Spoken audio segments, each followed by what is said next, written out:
മഗ്ദലന മറിയം. അന്ന് ശീമോന്റെ മോഹനമേളയിൽ വന്നണഞ്ഞു വിശിഷ്ടൻ നിമന്ത്രിതൻ. യേശുവെന്നാണ് പേർ, പുതുപുത്തനാമാശയങ്ങൾ പറയുവോനാണ് പോൽ. ക്ഷണമറിയിച്ചത താഴമുണ്ണുവാൻ ധനികന് ഇങ്ങനെയാവാം മനോഗതം. തച്ചനിങ് വന്നോട്ടെ, കാണട്ടെ തന്മച്ചമേറിയ മേടയും മോടിയും. പിന്നെ വീണ്ടും വിശിഷ്ട ഭോജ്യങ്ങളും തിന്ന് വേഗം തിരിച്ചു പോയിക്കൊള്ളട്ടെ. ആളുകൾ കമറുതേകും പ്രഭാഷണമേളകൾ നടത്തിയിടുവോനാണ് പോൽ. ആളിനെയും വളർന്നുയർന്നിടുകിൽ നാളെ നാടിന്റെ നേതൃത്വമാളുകൾ. വേണമിത്തിരി സ്വാധീനം, അന്ന് ഏത് പണിയും എന്റെ പാദം പണിയണം. ഉന്നമോടും മൃഗത്തിൽ കുറിക്കവേ മുന്നിലായി മുഴം മൂന്നളന്നിടണം. വിശ്രമാണ് വിചാരം വളരവേ വൈശ്രവേണൻ വിളിച്ചു ക്ഷണിച്ചുവോ. ചന്ദ്രകാന്ത സമാന സൗധം ശരചന്ദ്രികച്ചാറണിഞ്ഞു നിൽക്കുമ്പോൾ എത്തി അത്താഴമുണ്ണാൻ വിരുന്നിനല്ല ഉത്തമൻ നിത്യതൃപ്തനിരുന്നതും.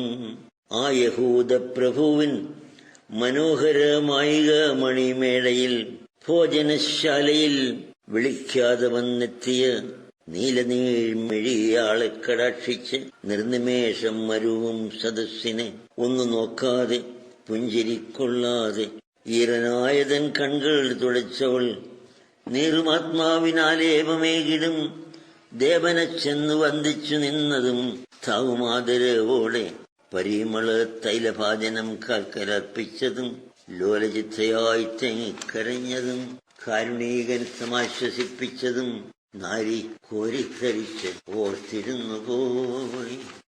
ചെയ്ത തെറ്റിൽ മനം തപിച്ചെന്നവൾ പെയ്ത കണ്ണുനീർ കാലിൽ പതിക്കവേ വാരസുന്ദരി വാർകുന്തലാൽ തുടച്ച് ആരുടെ പാദപങ്കജം പുൽകിയോ. അത്തിരുമേനി ക്രൂശിതൻ കല്ലറയ്ക്കുള്ളിൽ വിശ്രാന്തി കൊള്ളുന്നു.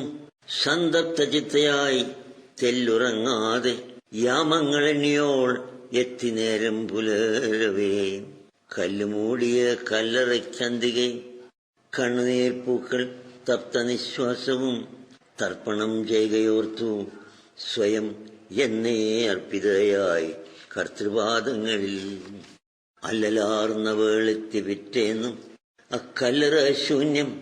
എങ്കിലും കണ്ണുകൾ മെല്ലെ മെല്ലെ തിരുമ്മി വീണ്ടും നോക്കി. ഇല്ല ഇല്ല, കണ്ടില്ല വീടത്തിരൂടൽ. തേടുവേതാരനീ മരണത്തിന്റെ തോട് പൊട്ടിച്ചു പോയോന് എന്തിനിങ്ങീ ശവപ്പറമ്പിങ്കൽ തിരയുന്നു.